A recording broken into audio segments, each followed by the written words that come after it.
Let's see, how long is it going to take these guys to show up today to a 911 call in Salem City Riverfront Park, where we got a sheriff on scene who's refusing to stop the harassing behaviors of these park keepers. He's just going along with it. And I think these park keepers should be fired. They shouldn't be in a public service job. They're in the wrong job.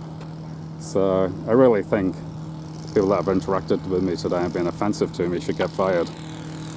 As should this guy. This guy's just not doing anything to shut down this behavior. He hasn't said a single word to these park keepers that would shut down their behavior with me in a public park. So that's how sheriff and law enforcement works in the USA. Right there, big sheriff's truck. Right there, let's have a look at the plate. So we got big sheriff's truck with a trailer.